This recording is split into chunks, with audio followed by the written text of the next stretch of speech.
आप सभी को नवरात्रि के 5वें दिन की हार्दिक शुभकामनाएं। आज इस वीडियो में हम आपको स्कंद माता की कथा सुनाएंगे। जयकारा माता रानी का। स्कंद माता शब्द दो शब्दों से मिलकर बना है, स्कंद और माता। स्कंद का अर्थ है कार्तिक, जो भगवान भोलेनाथ और माता पार्वती के पुत्र हैं। माता का अर्थ है माँ, और इस प्रकार स्कंद माता का अर्थ है कार्तिकेय की माता। स्कंद माता रूप में देवी दुर्गा की 4 भुजाएं हैं। वह एक हाथ में कार्तिकेय को पकड़े हुए है और दूसरे और तीसरे हाथ में उन्होंने कमल पकड़ा हुआ है और चौथे हाथ से भक्तों को आशीर्वाद देती है। स्कंद माता की सवारी शेर है और वह कमल पर भी विराजमान है, जिस कारण उन्हें पद्मासना भी कहा जाता है। स्कंद माता विशुद्ध चक्र की अधिष्ठात्री देवी है। विशुद्ध चक्र हमारे गले के उभरे हुए भाग के ठीक नीचे स्थित होता है। इसके प्रभाव से व्यक्ति को वाणी की सिद्धि प्राप्त हो जाती है और उसकी आयु में वृद्धि होती है। स्कंद माता की आराधना करने से 16 कलाओं और 16 विभूतियों का ज्ञान प्राप्त होता है। स्कंद माता की एक बड़ी ही रोचक कथा है। सती द्वारा स्वयं को यज्ञ में भस्म करने के बाद शिव शंकर भगवान संसारिक मामले से अलग हो गए और कठिन तपस्या में लीन हो गए।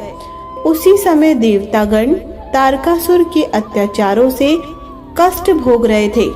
तारकासुर को वरदान प्राप्त था कि केवल भगवान शिव की संतान ही उसका वध कर सकती है। बिना सती के शिव की संतान नहीं हो सकती। यह सोचकर देवता भगवान विष्णु के पास मदद के लिए गए, लेकिन विष्णु जी ने उनसे कहा, इस स्थिति के लिए आप स्वयं ही जिम्मेदार हैं। अगर आप सब दक्ष प्रजापति के यज्ञ में भगवान शिव के बिना उपस्थित नहीं होते तो सती को अपना शरीर नहीं छोड़ना पड़ता। उसके बाद विष्णु जी पार्वती माता के बारे में बताते हैं, जो आदि शक्ति माता सती की अवतार है। उसके बाद देवताओं की ओर से महर्षि नारद पार्वती के पास जाते हैं और उनसे तपस्या करके भगवान शिव को पति के रूप में प्राप्त करने के लिए कहते हैं, जो पिछले जन्म में भी उनके पति थे। हजारों वर्ष की तपस्या के बाद शिव भगवान पार्वती जी से विवाह करते हैं। भगवान शिव और माता पार्वती की ऊर्जा मिलकर एक ज्वलनशील बीज को पैदा करती है। जब तक वह बीज शिव भगवान की संतान नहीं बन जाता, तब तक अग्निदेव को उस बीज को सरवाना झील में सुरक्षित ले जाने का काम सौंपा जाता है। परंतु बीज से निकलने वाली गर्मी अग्नि के लिए असहनीय हो जाती है और वह बीज गंगा माँ को सौंप देते हैं, जो उसे सुरक्षित रूप से सरवाना झील में ले जाती है। देवी पार्वती ने जब जल स्रोत का रूप धारण कर लिया ताकि वह बीज की सुरक्षा कर सके। इस प्रकार 6 माताओं द्वारा देखभाल किए जाने के कारण 6 मुखी कार्तिकेय जन्म लेते हैं।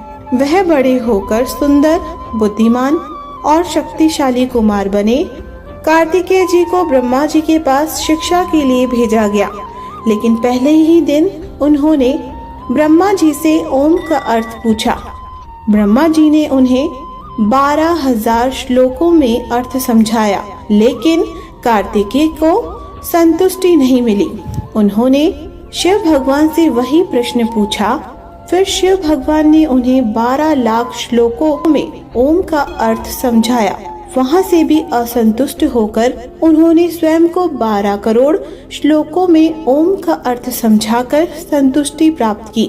शिक्षा प्राप्त करने के बाद देवताओं के सेनापति के रूप में उन्हें सभी देवताओं ने आशीर्वाद प्रदान किया और तारकासुर के खिलाफ युद्ध के लिए विशेष हथियार प्रदान किए। कार्तिकेय भगवान ने तारकासुर को एक भयंकर युद्ध में मार डाला।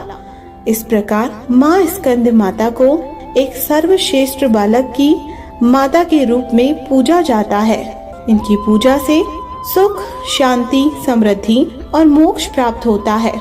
या देवी सर्वभूतेषु स्कंद माता रूपेण संस्था, नमस्तस्ये नमस्तस्ये नमस्तस्ये नमो नमः। कथा समाप्त। कथा सुनने वालों का भी भला और सुनाने वालों का भी भला। जय माता स्कंद माता, आपकी जय हो।